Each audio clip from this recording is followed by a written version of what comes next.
with Auto Success Magazine. Today I have the pleasure of introducing to you Tim James. Tim is going to share with us some vital information on how to really make your videos stand out online, how to shoot great videos. If you haven't already, please join the group Auto Success Webinars on Facebook. It's a place where you can interact with our speakers before and after the webinar. So and also feel free to reach out at any time to myself or to Tim. You're going to learn a lot of really good, valuable things today, and as you go to implement it, you might come across questions or things that maybe you forgot, what we said. Please reach out to us. We are here to help. Tim, take it away, my friend. Awesome. Thank you very much. Thank everybody for taking time out of their day and joining us here. Obviously, as real inventory videos, live inventory videos become more and more popular, I think today's presentation will help a lot of people go a long way. I'm not sure how many of you are familiar with one of Google's latest reports talking about the 5 micro moments that that really need to be mastered. But in these micro moments, and if you request a copy of the presentation, I've got links to a lot of additional content, and this article is one of them. Throughout the entire presentation, there's a lot of additional links for you. But Google talks about one of the important statistics from their report is that search for inventory is growing more than 4 times faster than overall automotive search interest. So that's a pretty big deal. And these are primarily lower funnel searches as the shopper has been at some of the higher micro moments, determine the type of vehicle that they're interested in at the make and model level, and now are really starting to narrow down who I'm going to do business with, who has the car that I'm looking for, what is it about this dealership and the individual piece of inventory that I'm looking at that's going to make me want that vehicle, make me want to do something that I really don't want to do, and that's reach out to the dealership, actually contact the dealership. So it's more important than it's ever been to have the best presentation on that VDP page that we can possibly have. Unfortunately, it's still one of the places where we have the least amount of control. All of the various website providers, from from dealership to dealership, you're going to see the same layout. Yes, you can have X number of pictures, but everybody's got a ton of pictures today.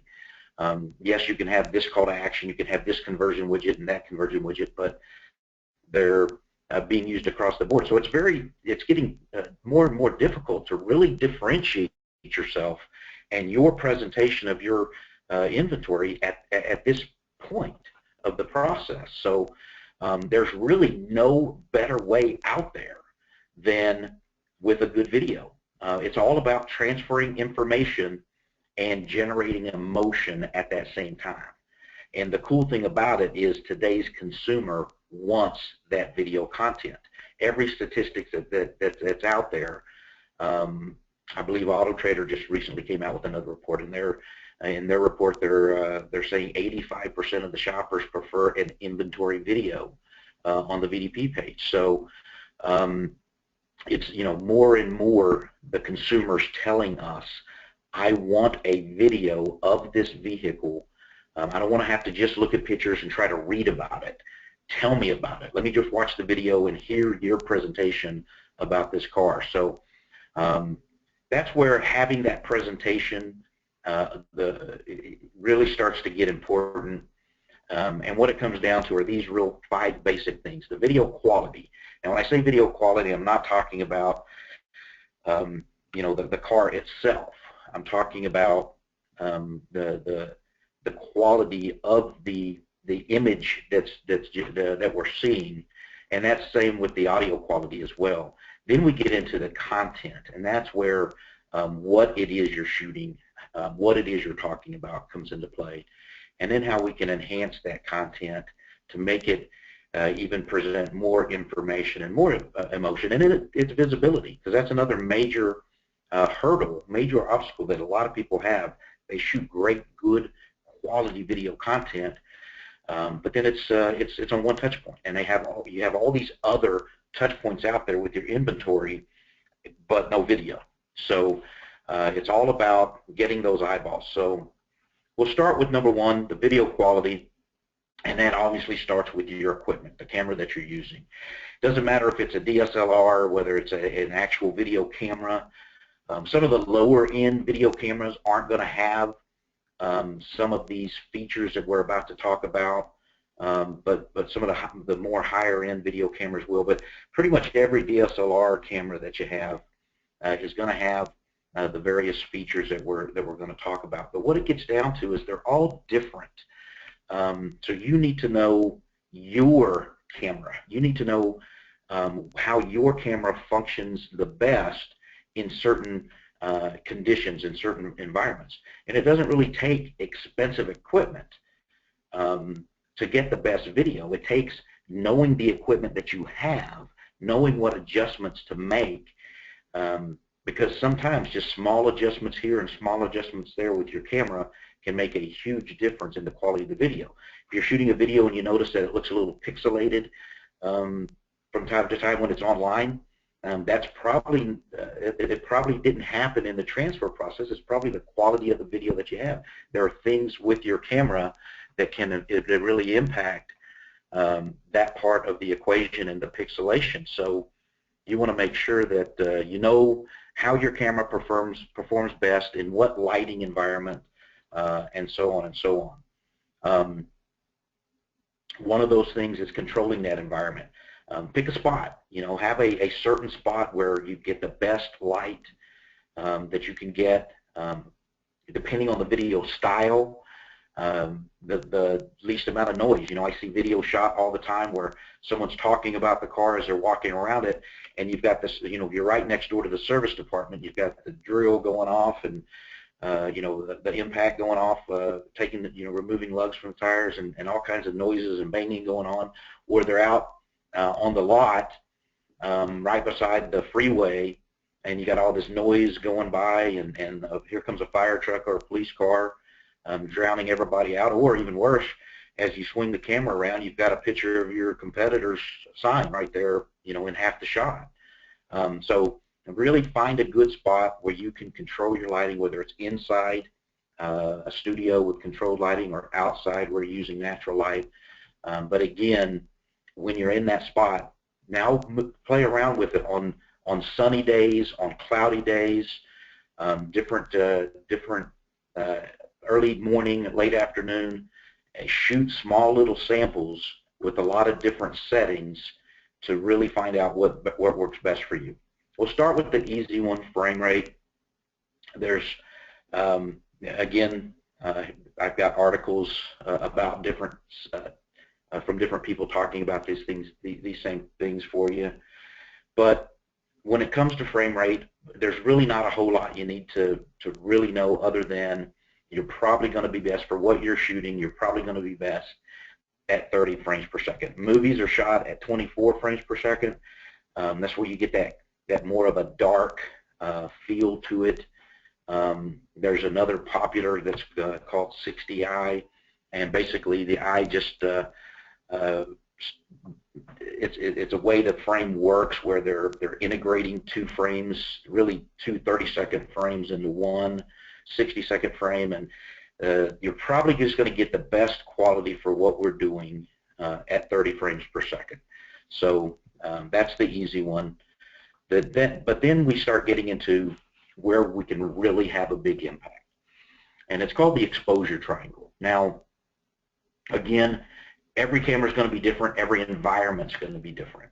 And the settings that you utilize can also be greatly impacted by the video style that you choose, and we'll talk about the video styles in a minute.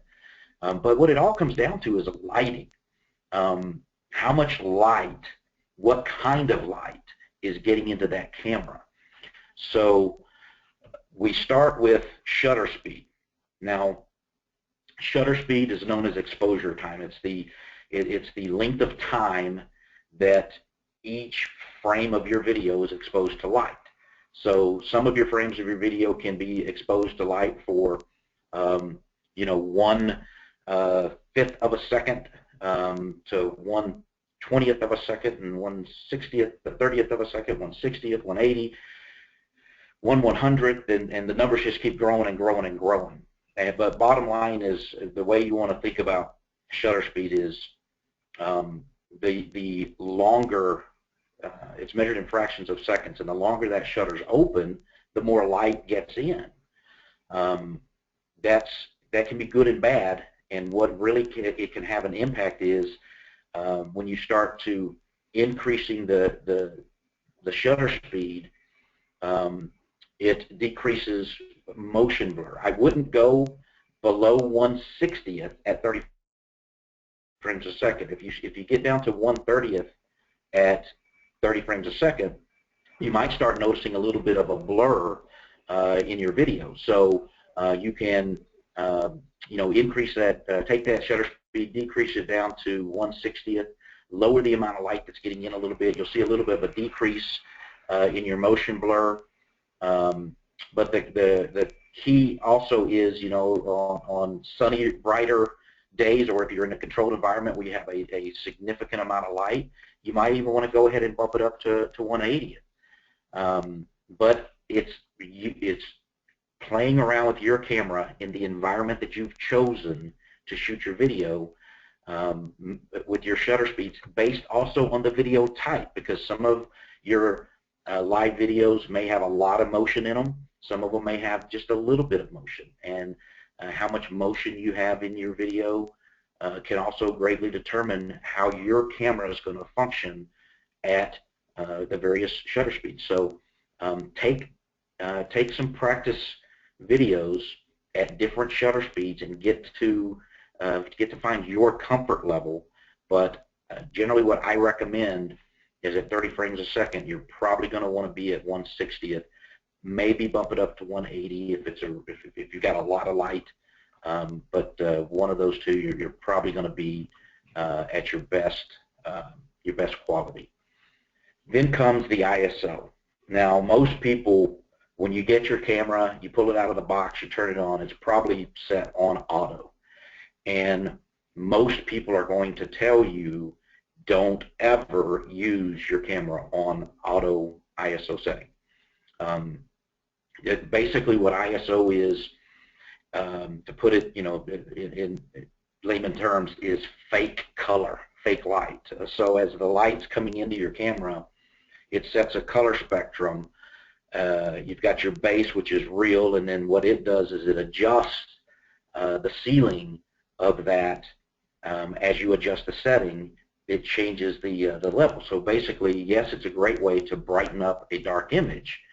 And on dark days, if you're shooting in a cloudy environment, you may want to increase your ISO a little bit. But you always want to err to the side of caution with your ISO and have a lower amount than the higher. But again, this is where it also comes into, don't just grab your camera, run out, and start shooting videos. Grab your camera, go out, shoot a test or two, testing what ISO level you're going to be at. Have a look at those. Make sure that you really are getting the color that you want. So if you ever find yourself shooting a video of a particular color car and you come back inside, you start watching that video and the color's off, it's probably your ISO setting. So you probably want to decrease the ISO a little bit. You also get, as you increase your ISO level, you start getting a grainy look or a pixelated look. So a lot of times, as you're shooting your video, when you come back in, you start looking at it, you start noticing, you know, that it's maybe pixelated a little bit or grainy. It's probably because your ISO was too high, or you have it on auto, and the camera was adjusting itself to a higher ISO based on your situation. So, rule of thumb, I would never go below never go above 800. You're probably not going to find out many times when you're really going to want to go above 400.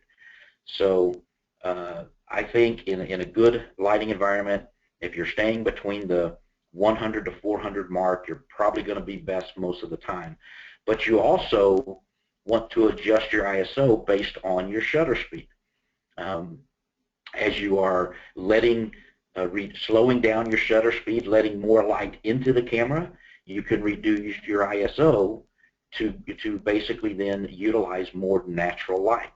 So, you know, it's finding that combination that works best for you and your camera, because it will be different from camera to camera to camera.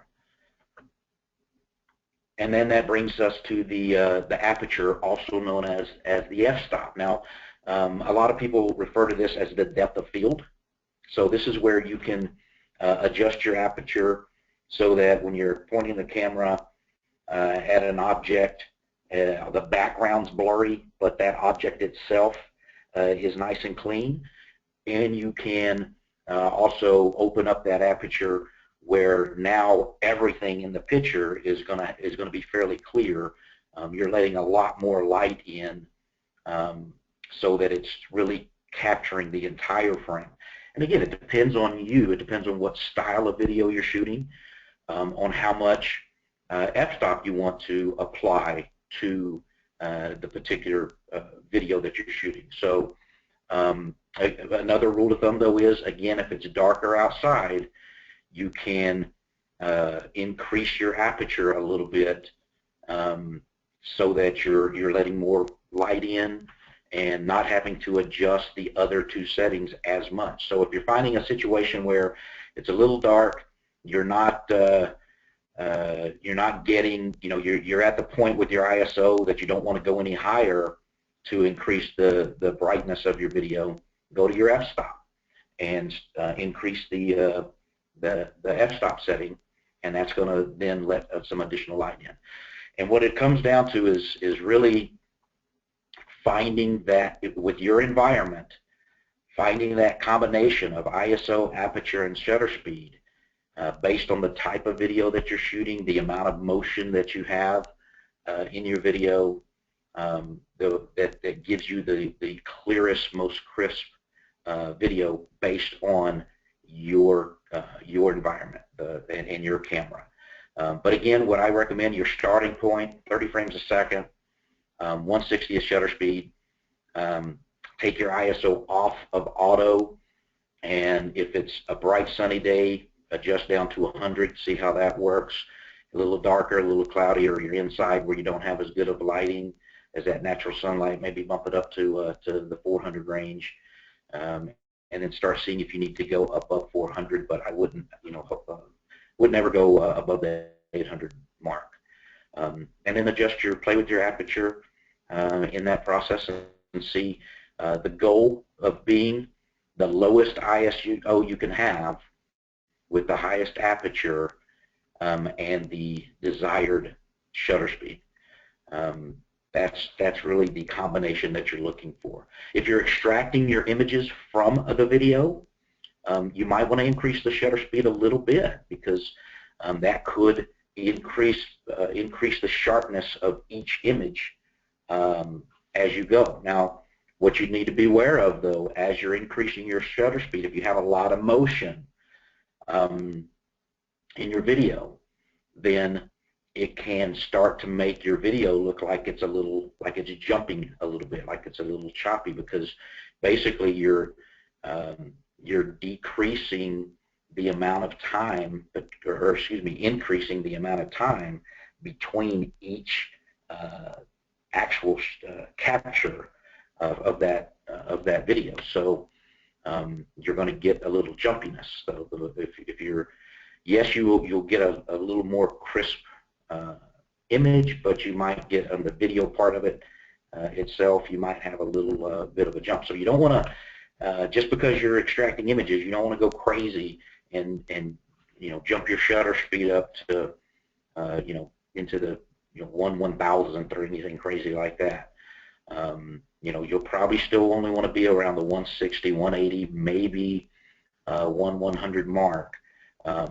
But depending on the amount of movement, how fast you're moving around the car, if that's your style, then you know, that can also impact the shutter speed that you use and the quality of that image that you're extracting from your video. But this is what it comes down to: getting to know your camera. If you play with this exposure triangle for a while, I think you'll find very quickly how you can just make a couple of small adjustments, and it's going to have a huge impact on the quality of that video. It's really going to pop. It's going to you'll see some that look all dark and grainy, and then all of a sudden yours will hit that, the shopper will hit your VDP page, and that video is just going to be nice and clean and crisp and sharp, and it's going to pop right off that page for them. So those adjustments are in there. Every camera that you have out there, you have the ability to find that combination that's really going to make that video pop for you. It's just a matter of investing the time to do some samples in the different environments, and find those settings that are going to work best for you at that time. So when we get to audio quality now, again, you've got really three options for your audio. One is you can talk about the vehicle as you're shooting the video and walking around the car. The other option is post-production audio, where you just shoot the video and you come back in and add the audio layer on top of the video in post-production. And the third is automated, where the audio is added automatically for you. And you can use any combination thereof. You know, if you're used to talking about the car as you shoot it and you walk around, that's awesome. And then all of a sudden, though, you find one that, oh man, I really wanted to say this, or I wanted to talk about that, or there was a lot of noise. I didn't really notice an airplane flew overhead, and I got drowned out on this one. Well, instead of going all the way back outside and shooting another video, if you've got a good quality image of of the vehicle, just pull it up. There's tons of editing equipment out there that allow you to put to add the audio layer post-production, and it just makes it a lot easier than having to go out and shoot the video again. So, and a lot of people use all three combinations. Some of the vehicles they talk about, some of the more traditional units that don't have a lot of uniqueness, so you just throw an automated audio layer on top of that, and then they go in and do post-production work on both of those, whether it's one of them that they've added while they were talking about the car, they come in and do the post-production audio, or whether it was an automated audio, they come in and they replace that with a post-production audio. So a lot of different choices. Again, though, what it comes down to is controlling your environment. If you are talking about the car while out at the lot, use either a wireless microphone, or make sure you have a good microphone attachment on your camera. A lot of good noise reduction microphones out there that will really let your voice drown out a lot of that background noise, and really focus in on just capturing your voice and giving you a good quality audio. So unfortunately, a good way to run a good quality video is by having a poor audio. So again, if you need to, you always have that ability to either to replace the audio with post-production. And again, I've got an article about audio, different ways of doing audio, different types of microphones and things of that nature that can help with the audio quality. So then we get to the video and the audio content. This is what you are shooting and saying, and how you are shooting and saying it. It comes down to the style of video that you want to shoot. Popular styles are, you have the spokesperson strategy. I'll cue a couple of these up so you can hear some of these.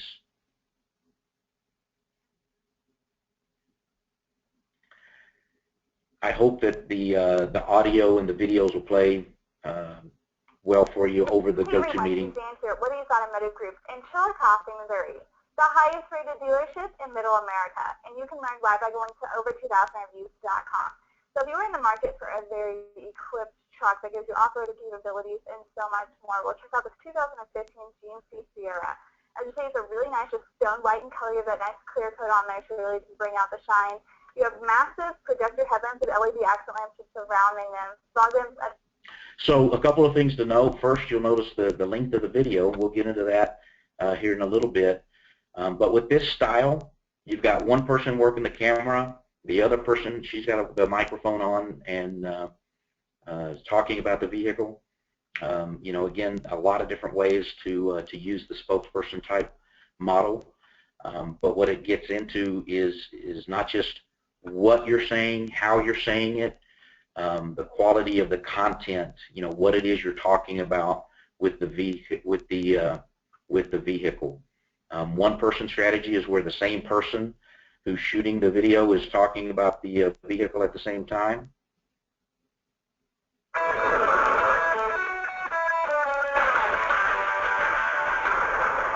It's a beautiful day in Florida, and I got this amazing 2011 Ford F-250 Monster. FX4 package features skid plates and high-performance shocks. XLT quad cam. Now, the FX4 package is valued at $295. Being a 6.2-liter tri-muscle with only 18,000 miles. Guys, you ready for this? Over $8,200 in upgrade. So that's the one person, you know, working the video camera, talking about the car at the same time. The post-production audio that we talked about. Another good way of adding it. Welcome to Click Lewis. Working hard for you. Click Lewis proudly presents the 2015 Chevy Cruze 2LT, stock number 5388711, powered by an Ecotec 1.4-liter i4 SMPI dual overhead cam turbocharged engine with a 6-speed automatic transmission with overdrive. This 2015 Chevy Cruze is GM certified with less than 23,000 miles on the odometer. So you've got a lot of things in play, you know, besides what you're saying. You've got the quality of the video. You've got the speed that you're walking around the car, the bounce that you get. You know, obviously, the faster you're going around the car, more than likely, the more bounce you're going to get. A lot of factors coming into play when it comes to the content of the video. So we're going to talk about how we can, you know, really make sure we're delivering the best product. You've got your automated audio. So now that you've walked around the car. 2015 RX350. The RX350 offers a driver-inspired design and intuitive technology that puts you in total control of your interior. Paired with a spacious cargo area and a powerful V6 engine, the RX350 continues to offer the best combination of powerful performance and interior luxury in its class. You know, a lot of the lot service companies, the photography companies out there are offering that as a service these days. For the dealerships that are on that maybe are looking for a live video strategy, contact your local photography company, whoever's doing your photographs right now, or you know, someone in your area that does them. They're probably offering that type of a service these days. I think it's probably more are than aren't, and it's a great step. And there are times when, you know, I watch videos where I see someone walking around the car, shooting the video, whether, you know, talking about the car as a spokesperson or talking about the cars or walking around it, and it's just either their personality is very monotone, very bland, not a lot of emotion or excitement in the video, or the video itself is real bouncy and choppy, and I'll call them up and say, hey man, I know, you know, I'm proud of you for wanting to get into this live video game, but you either, you know, we got some improvements we need to make, or you just need to go back to stitch photo videos because your success rate, your completion rate on your videos are just tanking because it's just not a very good quality video. So I have that conversation all the time. People ask me, you know, well, if I start doing live videos, how much more engagement am I going to get? You know, how many more video views am I going to get? How many more leads am I going to get? And the answer is, I don't have an answer for you. It comes down to you. It comes down to the quality of your video. There are people who are doing live videos that get and just an amazing amount of engagement and an amazing amount of leads increased and then there's others who start doing live videos, and just because you can tell they're not put their heart's not in it, they're not trying, the quality's terrible, they get fewer leads than they were getting when they had stitch photo videos on there. So it's all about what you're putting into it and is what you're going to get out. Here's an example of, I call it the drive-by. You'll notice a lot of the vehicle in motion, not the person in motion.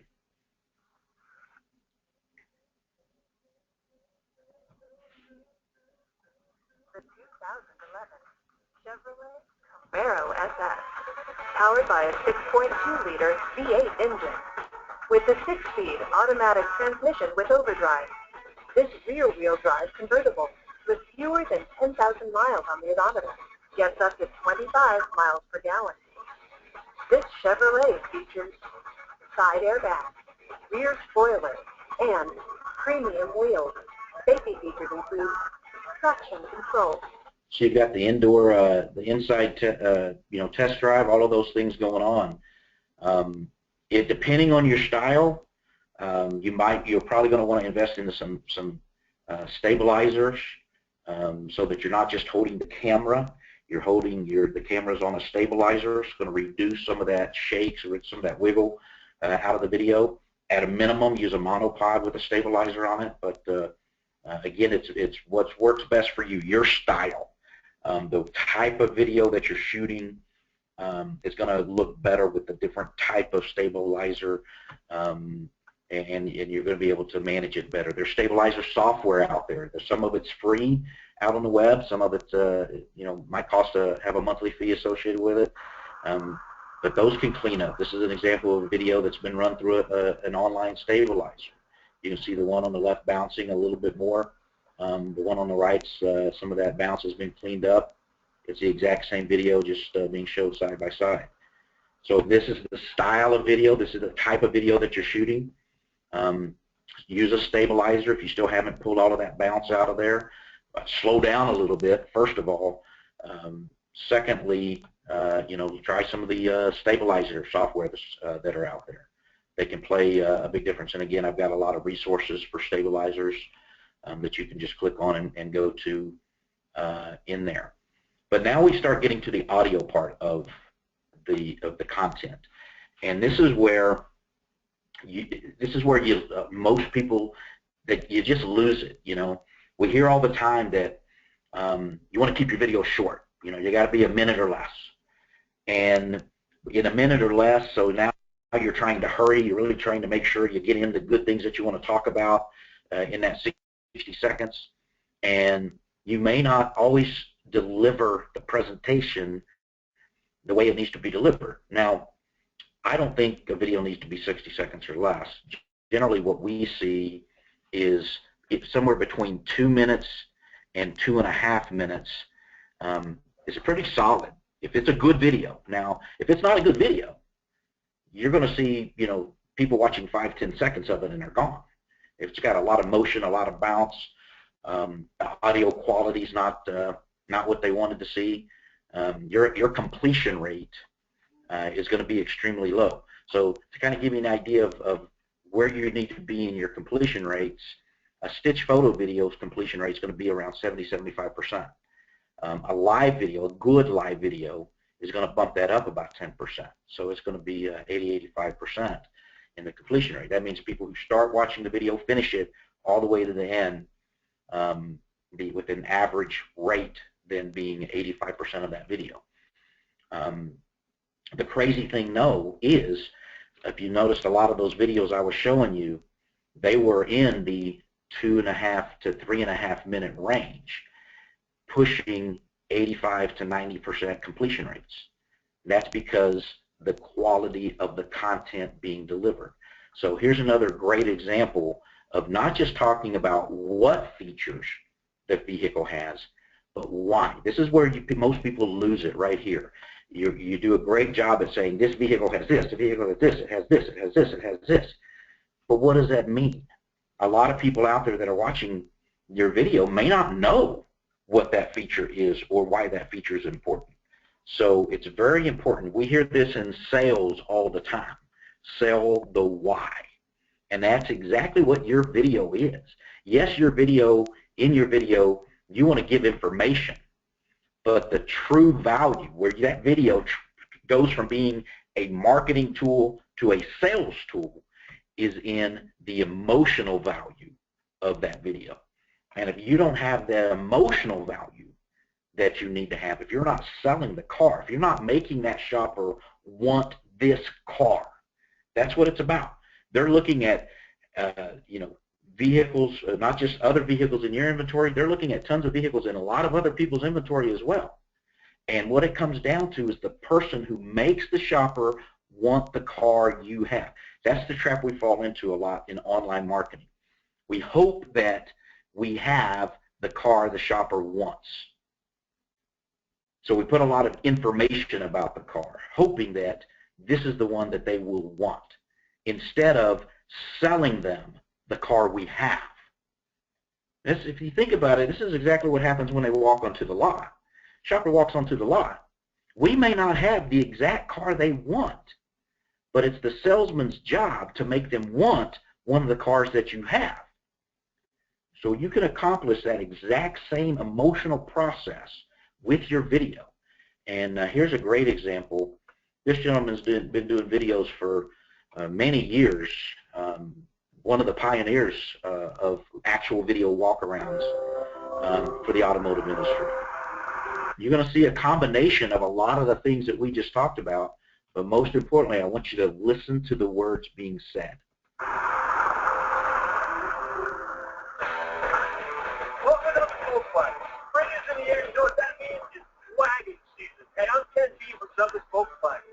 Let me show you an exceptional buy for a 2008 VW Passat cover wagon. And look at this sports car. Black on black with 27,000 road miles. It's CSC, Carfax, clean. Let's review the rest of this one. Come on. Okay, here on our side is a beautiful Passat. Let's check it out. First off, the black leatherette seats are immaculate. No rips, no tears. And for that matter, it doesn't look like anyone ever sat in these seats. And one thing that I would appreciate when I'm looking at a pre-owned vehicle is the fact that it's a non-smoker's car. I don't have anything against smokers, but I don't smoke, so I don't like that. There's no strange odor, no strange smells whatsoever in this car. We have our 6-speed, Porsche-designed Tiptronic transmission. You can put it in the Passat and drive, or throw it to the right and shift this manually. A lot of fun to drive. As I said, it's also the DSG transmission, which means you have the paddle shifters on the steering wheel. You shift on the fly right here. A lot of fun to drive. Gives you the feeling of a manual. So that's what we're talking about right there, is selling the why. Ken doesn't just talk about this is the feature and then move on to the next feature. He sells the feature. This is why this feature is important. This is why you want it, Mr. Shopper. So, I don't know how many cars Ken sold in his lifetime, primarily via these videos, but I can tell you, people show up at the store all the time, and it's a huge percentage. I'm going to venture it's up into the 80–90% of the people that show up at the store all say, yeah, well, I saw that great video on the internet, and so that's what got me here.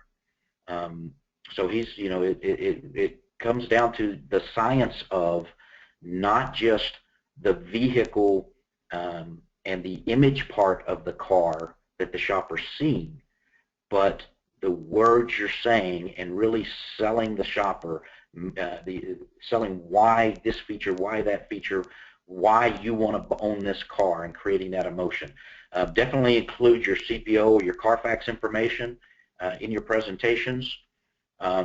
Make sure you talk about your dealership's value proposition. Here's why you can trust us. That's what it comes down to. Again, if we break it down to what happens on the lot, it's sell the dealership, sell yourself, sell the car. We want to do the same thing online with your videos.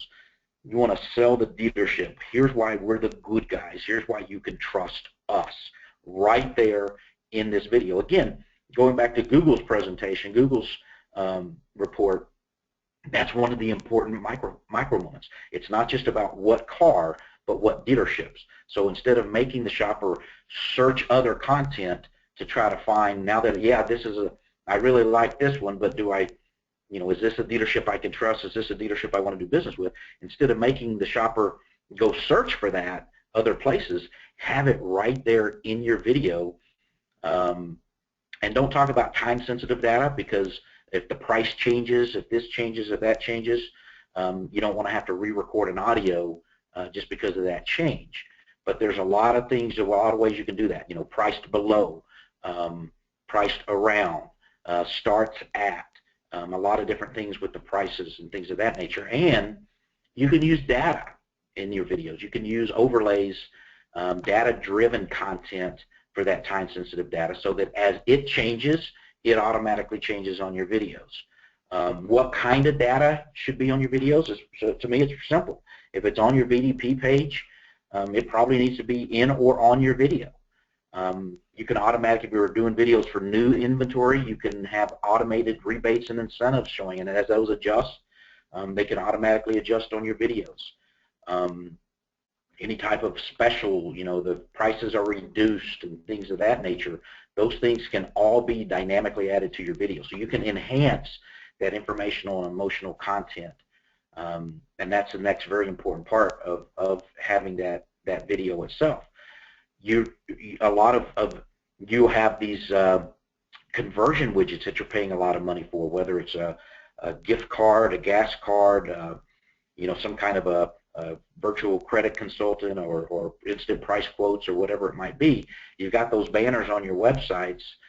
You can easily integrate those banners onto your videos, so that now they're not just on your website, but they can be on other touch points that that your videos are playing on, and including little things like geo-targeting, using the rule-based, behavior-based messaging on your video. So again, Google says that half of the shoppers with mobile devices are using that are smartphones, use the smartphones while they're at the dealership. And what they're doing, the top action, is checking out a competing dealer's inventory. They're seeing, what kind of a deal, what kind of a vehicle does the other dealership have. So I'm on dealership A's lot, but in my search process, I've seen the inventory. I've been to dealership B's website. They had one I liked also. Maybe it's the salesperson I don't like. We know that, you know, I think it's still around 70% still today. The number one reason people don't buy when they're at the store is they didn't like their salesperson. So maybe they're just there, maybe they're just not vibing with this salesperson because they, you know, the old negotiation process and all the pain that goes into it. So maybe they're like, well, you know what? I remember this, you know, that salesperson over at that other dealership. I remember their video. I remember that car. I remember that dealership. I remember that value proposition. Something about your communications that you've had with them that's going to make them want to go back and look at you, go back, whether it's a VDP page, an email, a specific piece of inventory, all those various things. So you can utilize your videos to dynamically communicate with those shoppers when that happens. So you know, give them messages that, you know, hey, we'll be anybody's, you know, anybody's price by $1,000, $2,000. Give them your gift card offer right there. If you've given them a gift card offer before of $25, well, it didn't work. They're over at your competitor's lot right now. Maybe you should increase that to 100 or 200, 250, whatever. You know, make it about you know, the trade-in. We'll give you, you know, X more for your trade than anybody else. Whatever your dealership does, you have a last chance promotion. You have a last chance type of event that you are, you know, that your dealership's regularly doing. Instead of waiting for them to pick up the phone and call, instead of hoping that they pick up the phone and call, instead of hoping that they send over that message or chat with you while they're on the lot, hit them right there while they're on the competitor's lot showrooming. Boom, hit them right there on your video with that message. And there's no better way to make that communication. And it doesn't have to just be on your website. It can be in a lot of different touch points, a lot of different videos. Maybe they're watching your the video email that you sent them with the video in it. Maybe they're on your website, or they're on you know, this blog or this touch point or that point. And there's also a lot of ways that you could transfer that same information that they're on the lot right that second, watching on your website, watching that video on this touch point, on that touch point, watching that video email, transfer that data in real time to your CRM so the CRM can notify you of that event at the same time. So now you don't have to wait for them to hopefully call you. You can pick up the phone and call them while they're standing on your competitor's lot. So a lot of powerful things you can do with the informational and emotional enhancement of your video. And those things you can do increase by the amount of visibility that your videos get. The more eyeballs your video has, the more valuable that video is. That's what it comes down to. We need to be trying to do anything and everything we can do to get as many eyeballs on that video as possible. Yes, we know it's going to be on our website. It's going to be on our mobile site. We want to be able to utilize it in our email communications with our shoppers. Even if we're doing personalized lead response videos, those are awesome, and it's a great process to have implemented at your store. But utilize your inventory videos in those communications as well. So as you're sending that personal message, send the video of the vehicle along with them, so that when that shopper is over there showrooming, you don't have to worry about them having to all the time that it's going to take them to find go back to your website, find your mobile site, find the car, find the video, so on and so on. They just pull up the email you sent them, boom, it's right there. So make it easy as possible for the shopper with those video emails. Have the videos out on Facebook. Send them to your online marketing partners. These are just a couple of the numerous ones out there. Have that video on YouTube. Now, a lot of people use YouTube as your host, and that's cool. YouTube's a free hosting service, and if you want to host your videos on YouTube, it doesn't cost any money to host them over there, and you can grab those links and you can have those videos automatically on your website, and you can get those videos on other touch points. But it can also turn into additional work in getting the videos on as many touch points, and you can lose a lot of that informational and emotional enhancement capabilities that you would have if you're utilizing a video host that specializes in the automotive industry. And there's several of them out there. Yes, we're one, but there's several other ones out there besides us that give you that ability. So, but even if you're hosting with someone else, do you still want to send those videos to YouTube because you want that visibility that they can get on YouTube as well? So you have them in your eBay ads, Craigslist ads. I don't have Craigslist see on here, but Craigslist doesn't let you put a video URL, but if you put or a hyperlink to it, but if you put the URL or the URL for a landing page that has the video on it, a lot of times the shoppers will copy and paste that URL and go to that landing page because they want to see the video. If you let them know that you can watch a video of this vehicle by copy and pasting this link, a lot of shoppers, you'll be amazed at how many shoppers do that. Another very important thing to get noticed on Google is make sure your website provider is utilizing a video sitemap. Now, there's a lot of things that that we try to do every day to optimize our visibility on Google, and I'm not discounting any of those strategies, but I can tell you a strategy that's underutilized yet is still one of the more important strategies to use today is a video sitemap. Having all of your videos, particularly your inventory videos,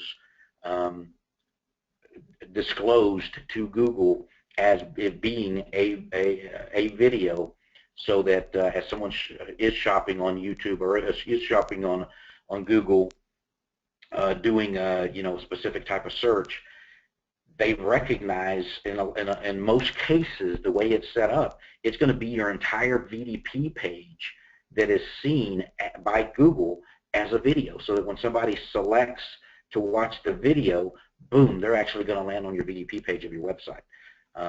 It's a great way to get additional traffic and to get additional visibility for your inventory out there and draw a lot of additional traffic. So use YouTube, for your inventory videos, no matter who your host is, as a touch point. Also make sure you have that video sitemap. It's extremely important. Another great way to reduce that shop time is to use a video landing page whenever possible. You're not always going to be able to use a video landing page. A lot of your websites that don't embed video inside the site, so you have to use an HTML code or a JavaScript code to put a button to watch a video. Well, you can use a video landing page so that when the shopper clicks that button to watch that video, they don't just have the small little video player that pops up. It's an entire landing page that has your value proposition video on it. You can have, if you're looking at a used vehicle, you can have a similar new model and any incentives that you got with that one. You can have testimonials. You can have, if you've shot a personalized walk around message, or you've taken an existing video and customize a message on top of it and send it to them, you can have an existing video for them. There's a lot of different combinations that you can utilize. You can have all of your data-driven communications right there on the videos, on the landing pages as well. So utilizing that video landing page is another great way to get more eyeballs on more of your different video types. I know we're specifically talking about inventory videos right now, but another way of having a good inventory video is when you get that shopper emotionally attached to that vehicle on your VDP page, now get them emotionally attached to you.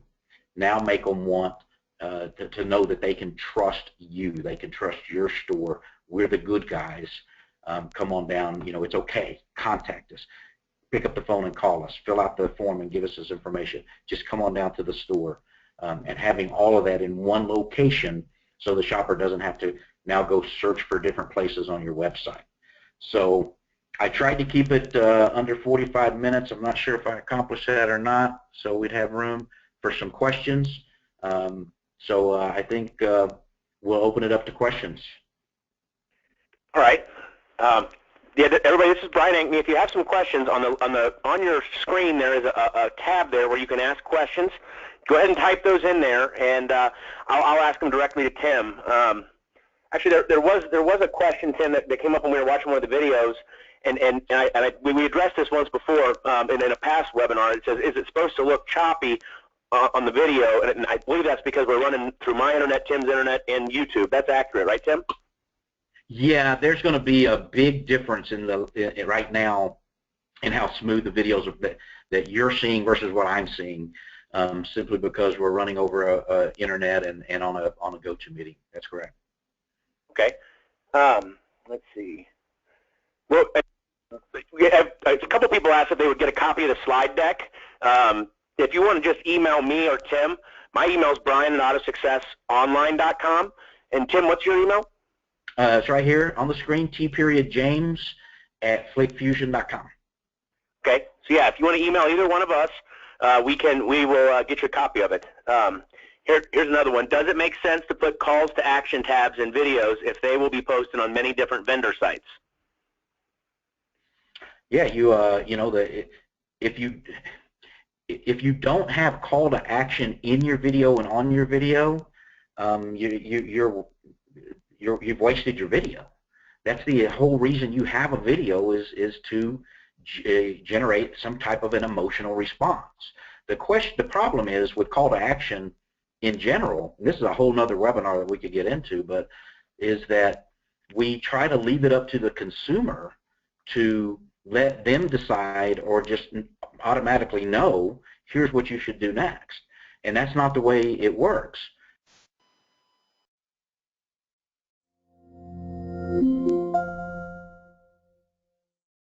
And that's what any button, you know, there's a difference between buttons and call to action. Most people will put buttons on their site or buttons on this or buttons on that and expect that just because I have a button, somebody's going to click that button and give me their information, or just because I have a phone number, somebody's going to pick up the phone and call that number. You've got to tell the shopper what you want them to do. You've got to tell the shopper why they need to do it. And those are two very important keys of call to action. So absolutely, you want call to action in your videos, on your videos, whichever is possible. You're not always going to be able to put a call to action on top of your video. A lot of there are certain touch points or certain places out there either use their own video players or you can embed it on top of your video, I guess, in those scenarios. But dynamic call to actions you wouldn't be able to have on every touch point, but on the ones that, when possible, you should definitely have it. But you should definitely also make certain that within your video, your audio layer of your video, that you are telling the shopper, here's what I want you to do, here's why you should do it. Right. Here's another one. Should you embed videos in email or use links? Always use a link. Don't embed it. One of the big problems with video emails is spam filters. And yeah, it's cool if there's a video embedded in an email, but a lot of email clients wouldn't even play it if it's embedded in there. And so there's only a handful of email clients even that would allow to play the video inside the email. But then for all the other ones, or for the amount of emails are going to get kicked to a spam filter, to a spam folder, it's just not worth it. So always have a link. You can have an image that looks like a video for somebody to click the play button, and then when they click the play button, a landing page opens, the video opens, whatever. But yeah, you should always link to it 100% of the time. Okay.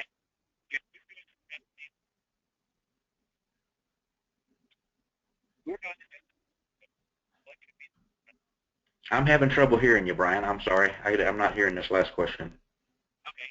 If we are doing this at the dealership, what should be the turnaround time from getting the car in to getting it online? How long should that process take? Well, there's not a one answer to that question. Obviously, we want it to be as short a period of time as possible. Time is money. It's all about turn rate. The faster we can get a good ad online, the faster somebody's going to come in and buy the car. So the turn rate is still today the number that rules. So the longer the car sits there on the lot without a good quality video, the longer the turn rate is going to be, and the less profit the dealership's going to be able to generate with that dollar bill. Now that said, every dealership's going to be different. I would try to. One of the biggest problems that dealerships run into when starting a live video process is they try to implement a process that requires a lot of change, and we all know. You start trying to require a lot of change in process at the store, things just end up not getting done. So start with the path of least resistance. Start with the video type that's going to be easiest for you, and evolve it into a more dynamic. Change slowly over time versus trying to just start with the, we're going to go out and buy a whole bunch of equipment. We're going to hire a person who's got a radio personality voice, and they're going to come in and so on and so on. The least amount of change that you can implement at the beginning of the start of the process, the implementation of the live video strategy, the more likely it is your strategy is going to stick, and you're going to be able to then improve it and scale it over time. Okay. Are there dealers shooting live videos on all of their vehicles, and does it work better on new or used? The short answer is yes, absolutely. There are dealerships that are shooting videos on every single piece of inventory that they have. The long answer is there is no answer, or the second part of the answer is there is no answer on whether it works better for new or used, because it depends on the quality of the video. If you're shooting new inventory videos that suck, that's your answer. You're not going to get a lot of result. If you're shooting new inventory videos that are very good and high quality, you're going to get an amazing response. And the same goes for your pre-owned. So, one trap we do fall into. Let's say all things are equal, and you are shooting great quality videos, new and used. The trap that we a lot of times fall into is we think that when we look out our window and we see all these new pieces of inventory, and to us they all look the same. But to the shopper at home, they're not. They're not in the car business like we are. To us, they all start looking the same, and it's just another piece of inventory. It's just another piece of metal out there. But to the shopper at home, if there's a $1 difference in the price, you better tell me why. I need to know, and that's a big deal to me. So it's extremely important. Just because our new inventory to the shopper is not the same. They are not all the same. They are extremely different, and I need to know. If you want me to buy it from you, you need to be telling me exactly why and what makes this vehicle special for this price that would get me emotionally attached to it and make me want to come in and buy it. So is it a little bit easier possibly for us to make those differentiations with our pre-owned? Possibly, but those are the things you need to focus on for your new. Is what is it about this particular one that makes it $5 less than this one? Is it just the color? Because that can happen. We can have two exact models. The red one's priced higher than the brown one. Why? Because it's brown. All right, well, make sure the shopper knows that. So little simple things like that can go a big way in improving the response, the emotional response that you're going to get from the video.